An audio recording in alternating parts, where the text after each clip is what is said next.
ప్రపంచంలో తెలివిగా వ్యాపారాలు చేసే వాళ్ళు ఎవరైనా ఉన్నారంటే బ్యాంక్ ఇండస్ట్రీ. వీరు తక్కువ ధరకి ప్రజల వద్ద నుండి డిపాజిట్లు కలెక్ట్ చేసి సంవత్సరానికి 6% ఇస్తారు. అదే అమౌంట్ని ఇతరులకు 36% వరకు ఇచ్చి లాభాన్ని పొందుతారు.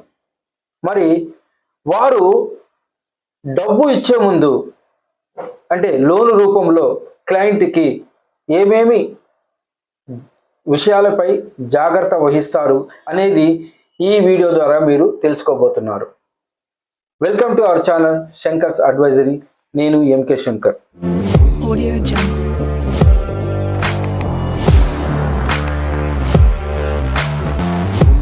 బ్యాంకర్ నీకు డబ్బు ఇచ్చేటప్పుడు మొదటిగా కెపాసిటీ చూస్తాడు. అంటే నీకు డబ్బు ఇస్తే తిరిగి కట్టగలవా, నీకు ఏమి ఆస్తులు ఉన్నాయి, నువ్వు ఉద్యోగస్తుడివా, వ్యాపారాన్ని చేస్తున్నావా, ఇతని ద్వారా నాకేమైనా నష్టాలు వస్తాయా, క్రెడిట్ మేనేజర్ చెక్ చేస్తాడు. రెండవది క్రెడెన్షియల్ అండ్ సర్టిఫికేషన్స్. అంటే ఇక్కడ నీవు ప్రొఫెషనల్ అయితే నీ యొక్క సిఏ పాస్ అయినటువంటి సర్టిఫికేట్, డాక్టర్ అయితే నీ యొక్క రిజిస్ట్రేషన్ సంబంధించిన సర్టిఫికేట్, బిజినెస్ చేస్తే బిజినెస్కి సంబంధించిన certifications like labour licence, trade licence, Udyam registration, GST ఇలాంటివి వాళ్ళు చెక్ చేస్తారు. ఇక్కడ బిజినెస్లో నువ్వు 3 years కింద లేదా 3 years పైబడి ఉన్నావా కూడా చెక్ చేస్తాడు. మూడవది క్యారెక్టర్. నీవు ఎలాంటి వ్యక్తివి, డబ్బు ఇస్తే తిరిగి కట్టగలవా, ఇంతకు ముందు ఏమైనా రిటర్న్ ఆఫ్ ఉన్నాయా, సెటిల్మెంట్ చేసావా, డ్యూస్ ఉన్నాయా, అవుట్ స్టాండింగ్ ఉన్నాయా, ఏమైనా అప్పులు ఉన్నాయా, ఇలాంటివి కూడా చెక్ చేస్తారు. నాలుగవది కొలెక్టర్. అంటే నేను ఇతనికి డబ్బు ఇస్తే ఇతను కట్టని సందర్భాలలో నేను ఇతని వద్ద నుండి ఏ విధంగా రికవరీ చేసుకోగలను అనేది వారు చెక్ చేస్తారు.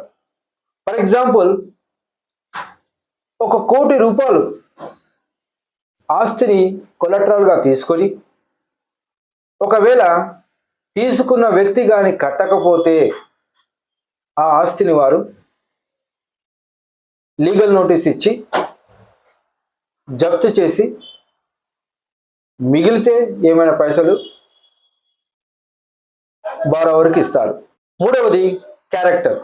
నీవు ఎలాంటి వ్యక్తివి, నీవు ఏం చదివావు, నీవు గతంలో ఏమైనా అప్పులు తీసుకున్నా కరెక్ట్ కట్టావా, రిటర్న్ ఆఫ్ ఉన్నాయా, ఇవన్నీ చెక్ చేస్తారు. నాలుగవది కొలెక్టర్. కొలెక్టర్ అంటే నీకు డబ్బు ఇచ్చే ముందు నీ దగ్గర ఉన్న ఆస్తిని వారి దగ్గర తనఖా పెట్టుకొని నువ్వు కానీ కట్టని సందర్భంలో ఆ ఆస్తిని జప్తు చేస్తారు. క్యాపిటల్. నీకు డబ్బు ఎంత అవసరం ఉంది, దానితో నువ్వు ఏం చేస్తావు అనేది కూడా చూస్తావు. ఒకవేళ నువ్వు డబ్బు తీసుకొని వడ్డీకి తిప్పుతానంటే నీకు వాళ్ళకు డబ్బే ఇవ్వరు. ఎందుకంటే బ్యాంకర్ చేసే పనే అది. వాళ్ళు చేసే పని నువ్వు చేస్తా అంటే ఇస్తారా? ఇవ్వరు. నువ్వు బిజినెస్లో లేదా ఎడ్యుకేషన్ లేదా ఏదైనా కానీ నీ యొక్క అవసరానికి ఇస్తారు, దాన్ని నువ్వు తీర్చాలి. Next condition. నువ్వు అప్పు తీర్చే స్థితిలో ఉన్నావా, మరియు అప్పు కోసం హంగిరీగా ఉన్నావా, అంటే నాకు కావాలి.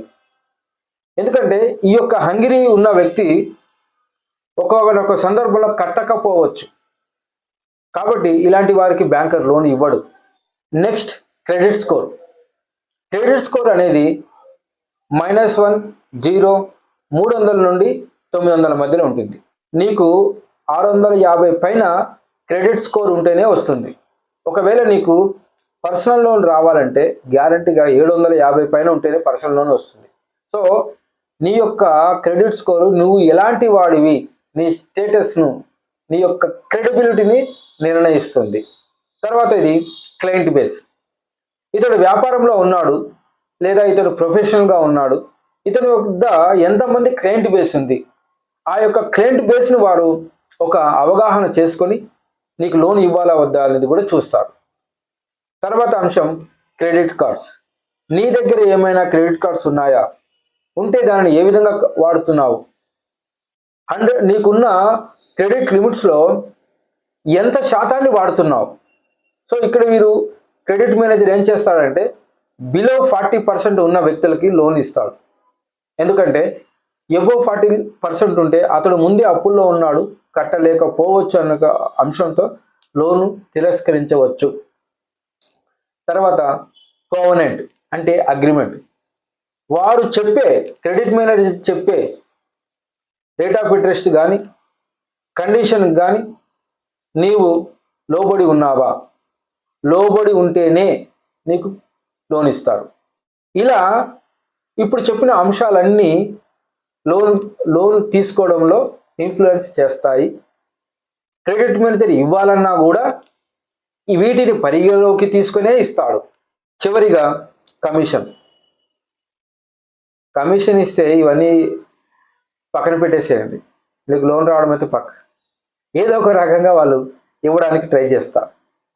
సో ఇలా ఇన్ని పాయింట్స్ లోన్ తీసుకునేటప్పుడు క్రెడిట్ మేనేజర్లు చూస్తారు. చాలా మంచి క్రెడిట్ మేనేజర్ ఉన్నారు. కొంతమంది కమిషన్ తీసుకొని కూడా ఇస్తారు, అది మీ ఇష్టం. కానీ ఒకటి మాత్రం నిజం, మీకు లోను కావాలంటే